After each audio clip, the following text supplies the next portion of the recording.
Welcome back, climbers, to week 3 of Peak. I hope everything is going well and you're enjoying the nice weather. I know Social Club was a big hit yesterday between the Oilers fans and the Flames fans. So week 3 has started with a bang for sure. I hope you're excited for this session tonight. We're going to talk a little bit about summer safety, among other things. So I hope you have your ears open, ready to learn, and then we'll have some questions that you can ask at the end. So without further ado, Robyn, you can take it away. Perfect. Okay. Hi, everyone. How are we doing? Thumbs up. We're doing good? Perfect. Okay, so I was given kind of free reins tonight to do a presentation on whatever I wanted. And with summer coming up, I figured why not put together a summer safety presentation. I have a few slides on general safety stuff, hiking, hydration, and things like that. So we're going to go through the presentation, and then afterwards we can do a Q&A. So if you guys have any questions, you can ask, and hopefully I can give you some good answers. Okay, so without further ado, let's jump in. And at any time, guys, if you need to leave, the password is soccer ball. So I will put that in the chat. And if you have questions throughout, you can raise your hand, and Justin can help facilitate your questions if I'm unable to see you all. All right, so let's jump in. Okay, so for the first thing we should all keep in mind is, of course, sun protection. We should be wary of this all year round, but we do typically spend more time outside during the summer months. So it is really important to protect our skin from the damaging rays from the sun. So the first is, of course, we want to wear a wide brimmed hat when we are outside. And hats are wonderful because they protect our scalps, they protect our face, and they can potentially protect our ears and back of our neck if they have kind of flaps on the side or the back. So, of course, we want to wear a hat. It can help protect us against things like heat stroke and fatigue from the sun. We also, it's recommended that we try and limit sun exposure between the hours of 10 a.m. to 2 p.m. And this is because the sun is at its peak in the sky during these hours, and the rays are the strongest. And so if we're outside during those times, we do have a higher risk of skin damage and sunburn if we are not protecting our exposed skin.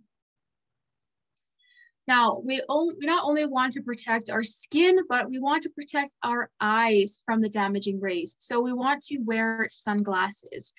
Most sunglasses, even ones that you find at the dollar store, will have UV protection. And so we always want to be wearing those when we are outside.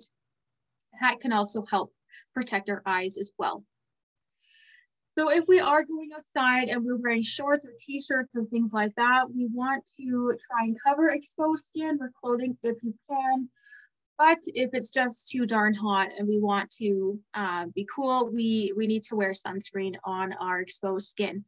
And this is everywhere: our arms, back of our hands, feet, legs, neck, face, etc. So we want to always be wearing sunscreen. And I won't go into much detail now because the next slide has more details on sunscreen itself. Of course, with the sun, we want to stay hydrated. The sun is hot, and when we're in it, we become hot as well. Our bodies begin to thermoregulate, and by doing that, we experience a sympathetic nervous system response. Our veins will actually vasodilate, meaning our blood will be redistributed from our core, so our bellies, to the outer skin, to the limbs, to try and redistribute blood away from the core towards the skin to help cool us down. And with that, we also sweat. Sweat is a direct response of the body in trying to keep ourselves cool when we're hot. But when we sweat, what are we losing? Water. We're losing water. So we want to replenish that water that we're losing through sweat and breathing with drinking water. Another great tip is if we are outside, we want to set up an umbrella. So I love nothing more than hanging out in my backyard during those sunny days with my dogs. But you know, we want to protect ourselves. So we do set up a huge umbrella that we're able to sit in the shade. So this is a great tip if we are outside, if we're having dinner outside, lunch outside, a picnic, things like that. Definitely set up an umbrella if you can. Okay, so like I said in the first slide, sunscreen is huge. I'm an avid sunscreen wearer. I cry multiple times a day because it gets into my eyes and it stings, but that is the risk I'm willing to take in order to protect my skin. So of course we want to wear sunscreen daily. We want to apply it right in the morning after we wash our face. We want to apply sunscreen and we want to reapply that sunscreen 2 to 3 times per day. So if you kind of link it with your meals. So breakfast, you put on your sunscreen when you're getting ready for the day. Lunchtime, you reapply. Dinner, again, you can reapply if you know you're going to be outside during the evenings. For example, if you're playing sports or exercising, walking your dogs, things like that, you want to be reapplying. The sun, the rays are not as strong in the evening. However, we want to ensure that we are continuously protecting our skin.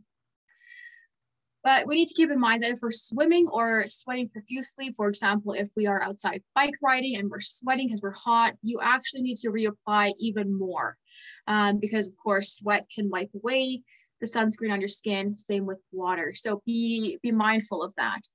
When you're choosing a sunscreen, you want to look for the term broad spectrum protection. And this is telling you that that sunscreen protects you against both UVA rays and UVB rays. Sunscreen, a lot of them, they only protect you against UVB, which is the burning rays, the rays that will burn your skin, potentially causing melanoma, things like that. But we also want to protect against UVA rays, which are the rays that will actually cause long-term damage through aging of the skin. So if you might know somebody who has what are called sunspots on their skin, kind of the brown, tan, splotchy looking skin, that is a direct reflection of the sun damaging the skin through UVA rays. So we want to look for sunscreen that says broad spectrum protection to protect against both of those types of rays. Now, another thing to keep in mind is there are 2 types of sunscreen. There are mineral sunscreens and there are chemical sunscreens. So I believe mineral absorbs the rays, whereas chemical reflects them, or that could be vice versa. I'm not too sure. But the thing to keep in mind is they both work. They're both great options. It just depends on the sensitivity of your skin. If you are more sensitive to chemical sunscreen, you might want to try a mineral-based sunscreen, and that with the main ingredient being zinc oxide. When we're purchasing a sunscreen, we want to choose a cream over a spray or a powder. Sprays are not that great because, you know, oftentimes you're just spraying it and it's just evaporating into the air.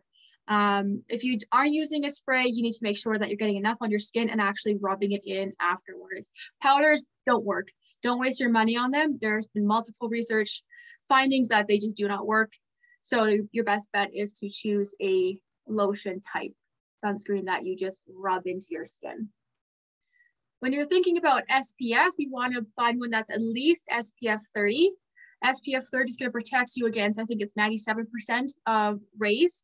SPF 15 is about 93% of rays. So there is a difference between them.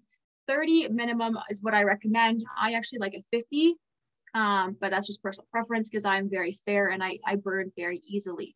So you want to look for something at least that says SPF 30.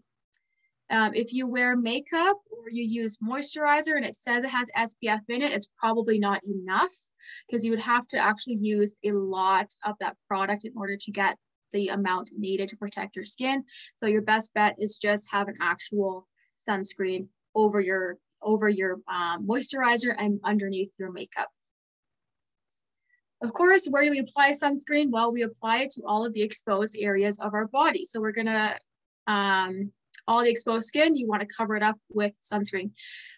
Places that people often forget to apply sunscreen to include your face, your ears, your neck, your hairline. So, you know, getting right up into your hairline, all around the top of the crown of your head. You don't have to get it like into your hair, but oftentimes people will kind of stop here and they're missing that delicate area where the hair begins. Of course, eyelids, under your eyes, a lot of people don't actually realize they should be applying. It is unfortunate because sunscreen can be, it can hurt your eyes if it gets into your eyes. So you want to choose a gentle sunscreen that you can apply around your eyelids without it irritating your eyes. You want to protect the back of your hands. If you're in cars, things like that. If you're driving, you know, things like that, you're exposing your back of your hands to sun rays. You want to protect them. And tops of feet. People, you know, you wear sandals, but oftentimes people forget to apply it back of their, or top of their feet and their toes. So keep those areas in mind. Your scalp is also an area that you can apply sunscreen to, not lotion-based sunscreen, but that's where the spray types come in handy. You can buy hair products that have SPF in them, and they are called like scalp sun protectors, and you just kind of spray them on that top of your head, or just wear a hat. Lastly, tinted sunscreens are also a great option because they contain ingredients called zinc oxide or titanium dioxide. And these are great ingredients in skincare because they actually reflect visible light, and they're going to completely protect your skin against UVA and UVB rays.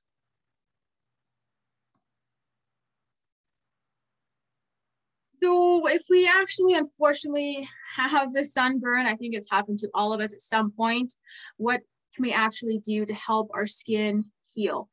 Well, a couple of tips we can do is we can apply aloe vera gel or another after sun lotion over that burnt skin to help cool it down and relieve it from irritation.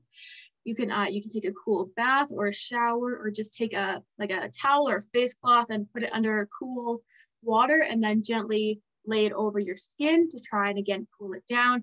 If your skin begins to blister or peel, do not touch it. Do not poke at your skin. It's going to just make the healing process that much further. I know it can be tempting if your skin is peeling, but really we want to leave it alone. That kind of goes into my next point. Don't irritate the skin further. That can be through touching or rubbing it or putting on tight clothing, things like that. We want to leave it and keep it, treat it gently as possible.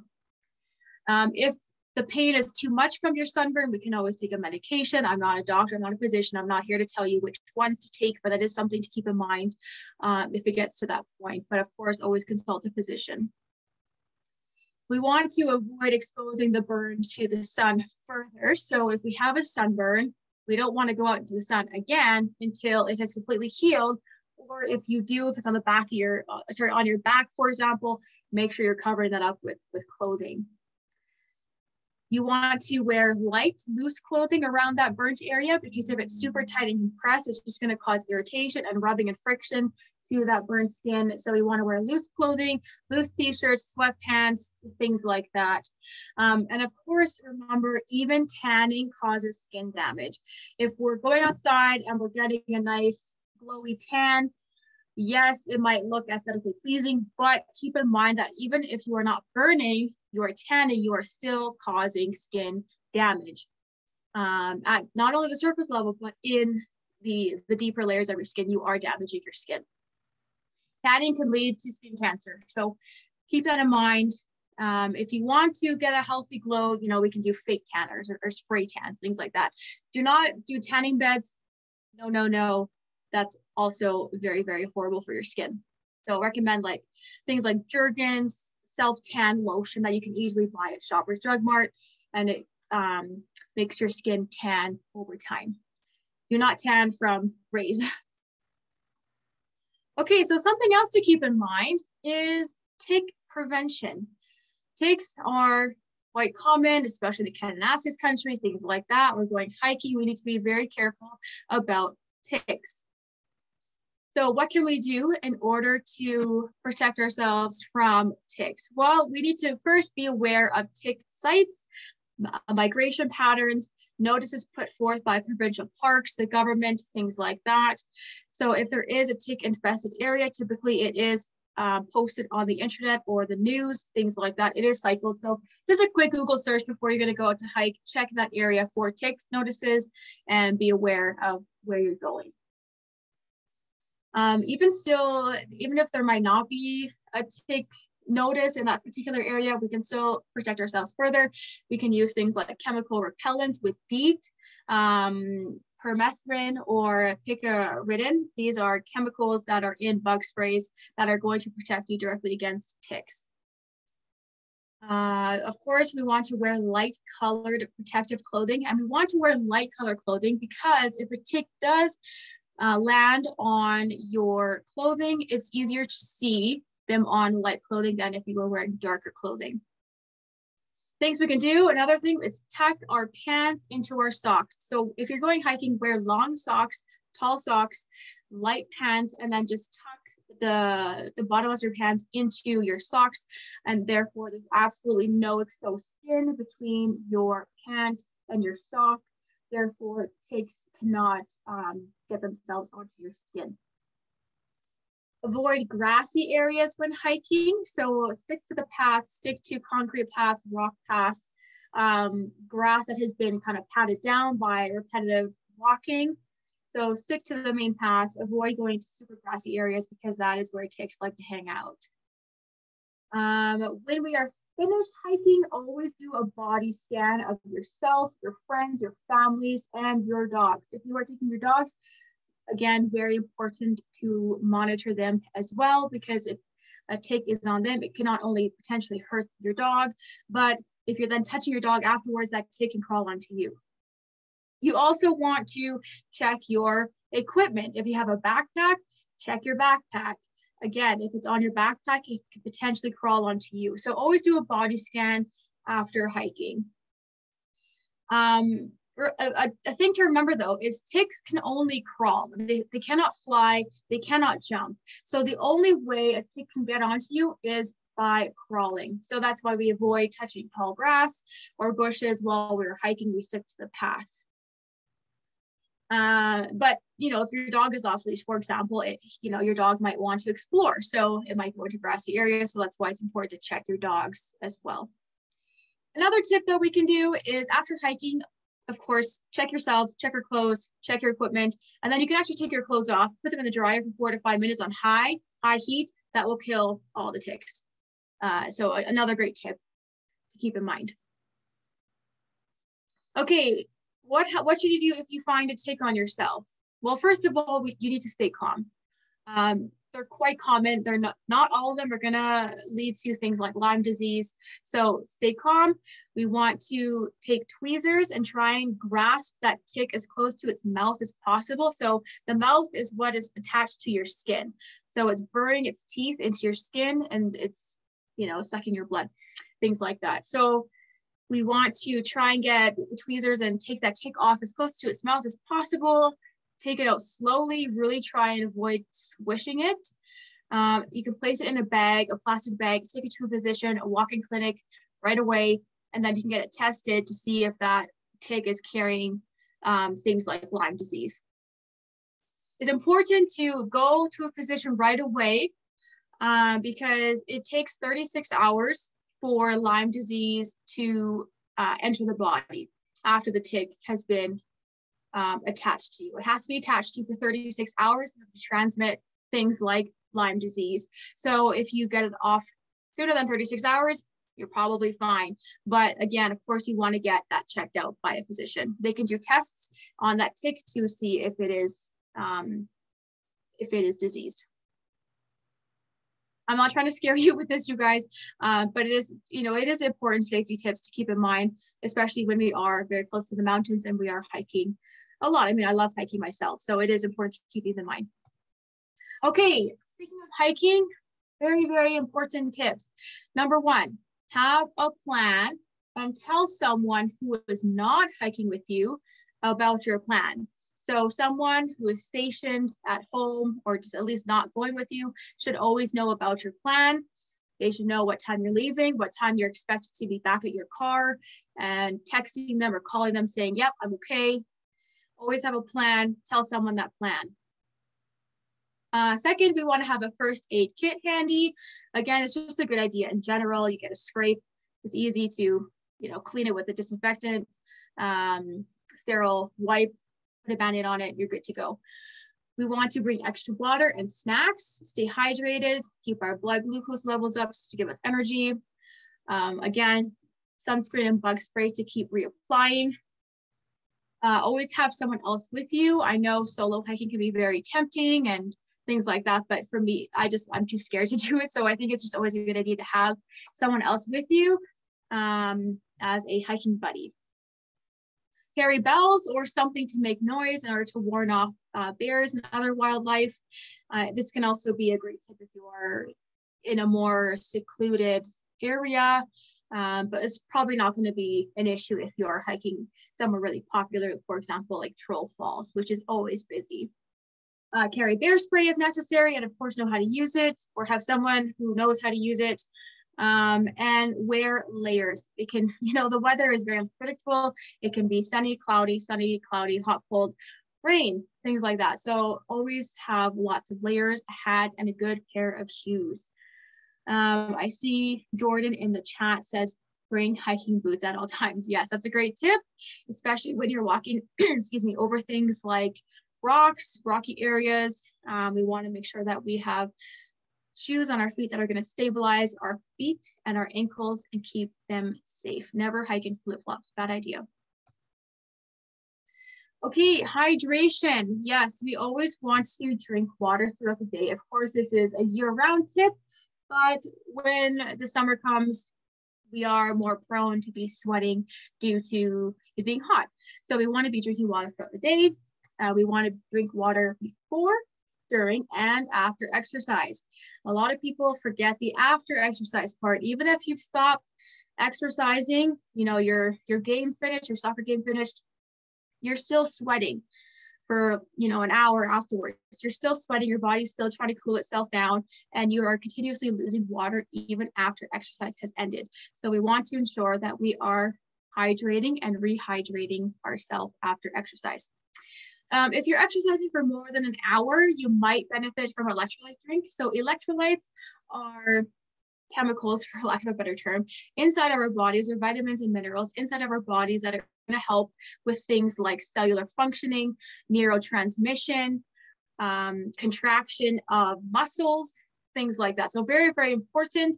And when we sweat, we lose electrolytes. A main one would be sodium. We need sodium. And so what sports drinks do, or electrolytes drinks do, is that they are packed with electrolytes to help replenish the ones that we are losing through sweat. It is important to keep in mind, though, that we look at the sugar content of those drinks, things like Powerade, Gatorade, they're full of sugar, which may be beneficial if you are using lots of energy. So you want to replenish your glucose stores, but it's probably actually better just to have an electrolyte drink that has like no sugar or very minimal sugar, and then have something like a banana or a piece of fruit, or a nice easy carbohydrate that's easy to digest, rather than sticking with a sports drink.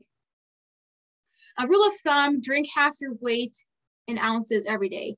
So for example, if you are 150 pounds, half of that is what, 75. So you want to have 75 ounces of water every day. 1 cup is approximately 8 ounces. So you divide 75 by 8. That's almost 10, about 9 something. So 9 cups of water. And if you're bored of drinking plain water, you find it difficult to drink just plain water, sometimes I do, make an iced tea with a little bit of sweetener. So something that I love to do in the summer is I like to take my David's tea, I scoop it out, I put the water in, and then I let it steep. I put a ton of ice in, let it cool down, and I also add a little bit of agave syrup to sweeten it up a little bit. Boom, homemade, healthy iced tea. Now, with all of this, of course, we want to remember proper nutrition. So again, lots of water. We want to eat balanced, nutritionally dense meals and snacks. What does nutritionally dense mean? Well, it means our foods are packed with lots of vitamins and minerals and macronutrients, those good carbohydrates, proteins, and fats that are going to give our body lots of energy and sustenance. Jordan, lemon, cucumber, oranges, mint. Yes, all great examples of nutritionally dense foods. A great thing about summer is farmers markets are popping up everywhere. So I challenge you guys this year, try a new fruit this summer from a farmer's market. I personally love peaches, can't get enough. Smoothies are a great option. Sometimes the heat can make us feel a little bit not really wanting to. It can decrease our appetite, but smoothies are a wonderful way to make sure that we are getting our nutrients in. You can put lots of fruits, veggies, things like that inside of them, and they're actually a great way to cool us down if we are really, really hot. And a fun recipe could be a nutritious punch. So if you are hosting a barbecue or a picnic, something like that, an easy punch we can make would be bubbly. I'm sure you guys have heard of bubbly, the sparkling water. They come in a ton of flavors. So you can mix bubbly with orange juice or cranberry juice, have some mint leaves in there, some berries in there, and voila, nutritious punch. If you are barbecuing, try and limit barbecuing to 1 to 2 times a week. I know it's tempting to do that. It's easy, it's fun. The food is delicious, but you are essentially burning the food when you are putting it on the barbecue. It can create carcinogenics, which are non-food compounds that occur or created when foods are barbecued or cooked or seared, things like that. So it's kind of that black burnt look on foods, and they have been linked to cancer. So again, I'm not trying to scare you. I'm just saying, limit, don't barbecue every day.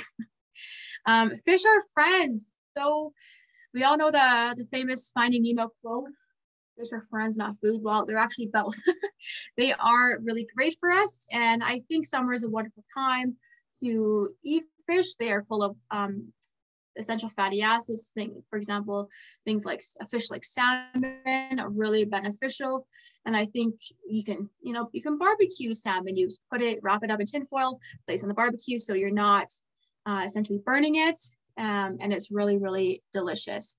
And we want to remember our vitamin D. So vitamin D, I'm sure we all know, is a sunshine vitamin. We get 90% of our vitamin D through sun exposure. And so while I said wear sunscreen, it is beneficial to go outside with our arms bare without sunscreen for about 5 to 10 minutes, a couple times a week during the summer to reap the benefits of vitamin D synthesis from the sun. But we want to make sure that we are not, sitting down or closing our eyes during that time, because that will risk us falling asleep and risk of sunburn. So yes, it's good to expose your skin a little bit, but not so much. So yeah, vitamin D is a great, of course, we all need it. And a lot of us are deficient, if not all of us. So summer is a wonderful time to try and get that stored up in our bodies. Okay, so yes, summer is coming up, but we are still living in a pandemic. So just a reminder, wear your mask if necessary, wash your hands upon arriving home, and when you arrive to other people's houses. Picnics, backyard barbecues, things like that are very popular in the summer, super fun, but it is always a good idea to wash your hands when arriving at someone else's house, or asking people to wash their hands when they are arriving at your house. Don't touch your mask when you're taking it on and off. Use hand sanitizer if needed. Avoid contact with others who are not feeling well or when you are not feeling well, and seek help from a physician when needed. Okay, I think this is our last slide. No, second last. Just some other general summer safety tips. It's a great time to check or change your smoke alarm batteries. I mean, how often do we do that? Probably not often enough, but it is great. Swim smart. So water can be dangerous. So definitely be aware of your surroundings, and of course, never swim alone. Always wear a helmet when you're biking or skateboarding or rollerblading, etc.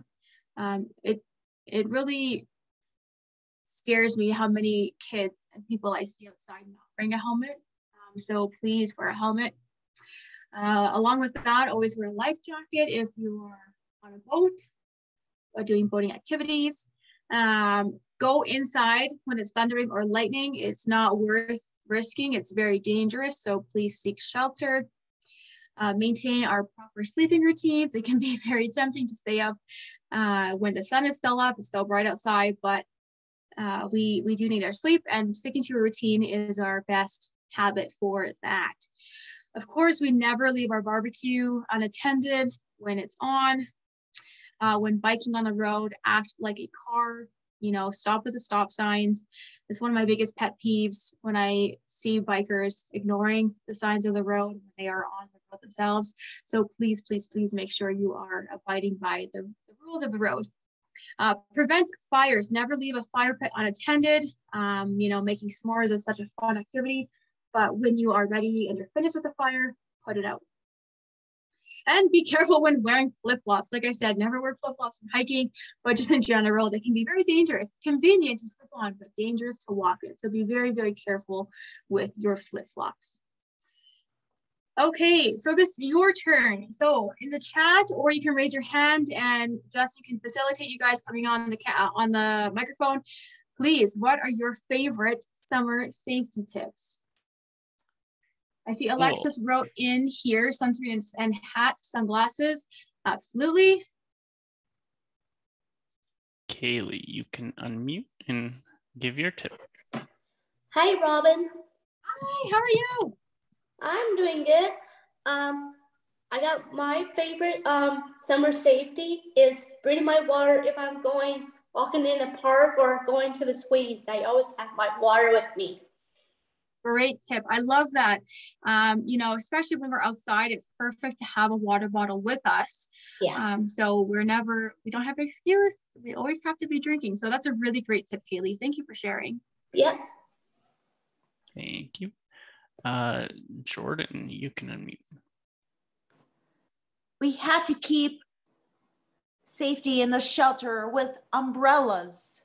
So we don't want to do a sunburn. No more sun tanning. No more of that. So we had to put on sunscreen. We had to put on sunscreen so we don't have a sunburn. No more sun tanning at all. Exactly. Thank you for sharing that, Jordan, because I think a lot of people like to get a tan, but they don't realize that even tanning is damaging to your skin. So thank you very much for sharing that, that great tip, Jordan. You're welcome. I'm just going to take a quick shift to our chat because I do want to make sure I'm reading all of these. And if I'm scrolling back up, I do have a question from someone. And they asked, how much should I drink on a hot summer day when I'm playing baseball? And that's a really great question. And to be honest, it is going to be individualized. And that is just essentially based on how your body tolerates water during exercise. So some people are quite sensitive to drinking water or fluids in general. When they're exercising, it can lead to gastrointestinal upset, cramps, the urge to pee, things like that. So it is, and some people, for other people will, they drink a lot of water and they're totally fine. So it really is dependent on how well your body tolerates water while exercising.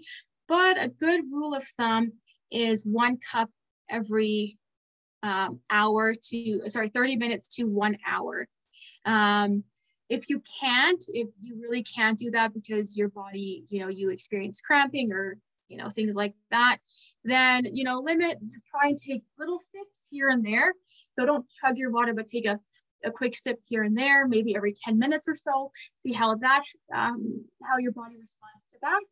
And then once you are finished exercising, then you need to be drinking lots of water to make up for losing water through sweat, breathing, etc. So that would be my answer to that.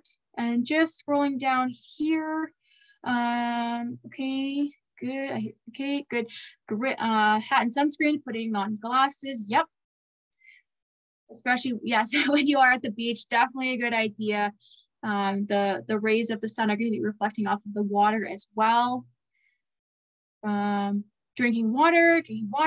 I'm glad you guys are keeping hydrated. Kayla says drinking lots of water, eating healthy and nutritious foods. Yeah, that's a great tip. It can be easy to want to eat ice cream every day. I've definitely been there, but yeah, perfect to keep in mind our proper nutrition. Stay hydrated. Yes, Leonka, you are absolutely correct.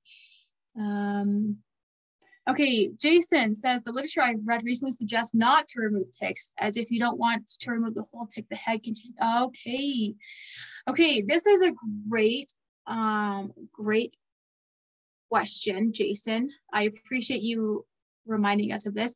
I have not heard this, but that's a great tip, because if you find a tick, I would then suggest maybe you leave it in and then you go see a physician or a walk-in clinic, and then potentially they can help you, or they will help you remove it as well. Because yes, that is a good tip, because when you try to remove it with tweezers, the body can actually break off, and then the mouthpiece of the tick can stay buried in your skin. So yeah, Jason, that's a really great tip. If you have access to a walk-in clinic or a physician within those 36 hours of finding a tick on yourself, yeah, I would suggest going and seeking professional help first. So great. Thank you for bringing that up, Jason. Darby says drinking water, absolutely. Okay, Kayla, how long should people stay in the sun before getting burnt? This is a great question, and it's going to actually depend on the person themselves. So individuals with dark skin tones, for example, that is going to lead to prolonged burning, versus someone like me with very fair skin tone. I burn very, very quickly. I burn within 5 minutes of being outside. So it does depend on the individual. However, I will say, like I said earlier, if you want to go outside with exposed skin without sunscreen on, I would limit that to 5 to 10 minutes. And then come back inside, apply your sunscreen, wait for 15 minutes before going back out. And this is for everybody, every single person, because no matter what skin tone you have, you will burn, and the sun will damage your skin.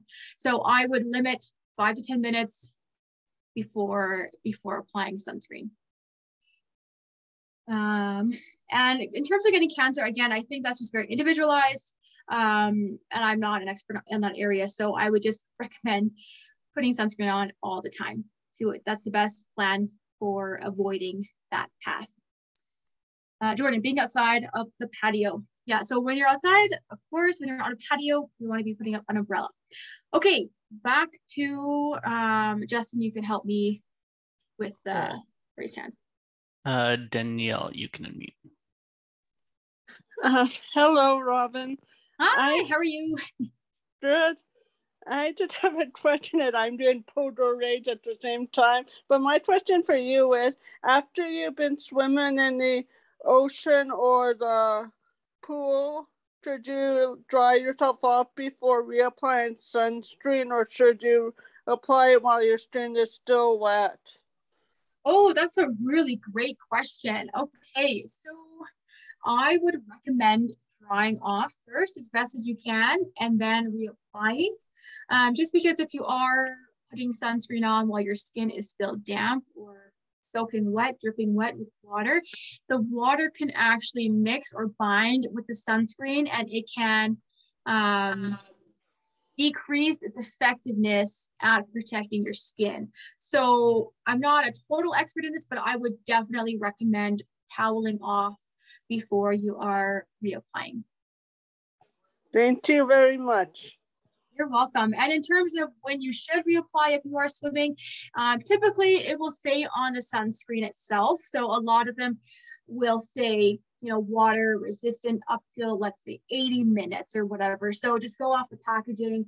I would even bump that 10 minutes earlier. So if it says water resistant up to 80 minutes, I would time myself for 70 minutes, get out, towel dry off, and then reapply. And then once you reapply, you got to wait 15 minutes before getting back inside the water, because your skin needs 15 minutes to fully absorb the sunscreen before going back in the water, because the water will then mix with the sunscreen and wipe it away.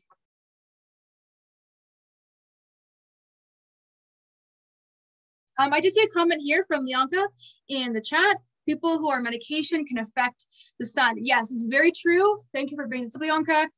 Be very mindful of this.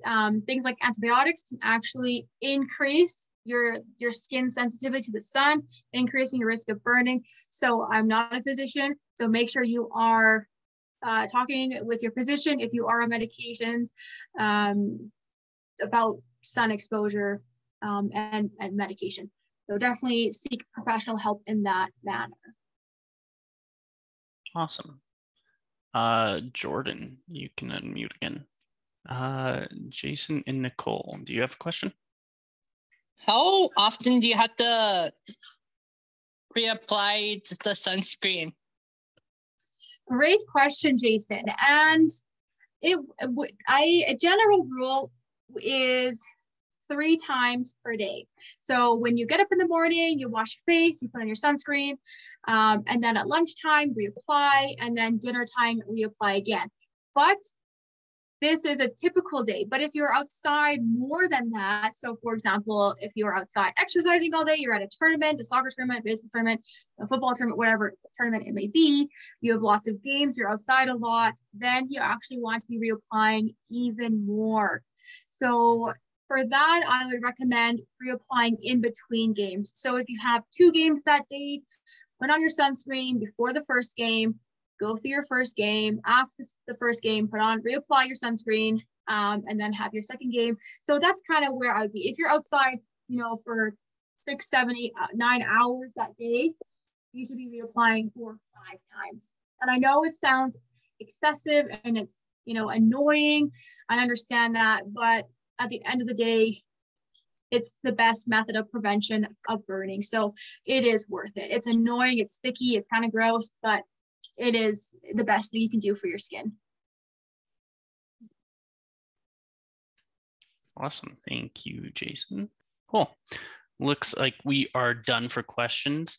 I hope you guys learned a lot about summer safety, especially when on your bingo cards, you're doing 30 minutes of mindfulness outside and other stuff throughout the spring and summer.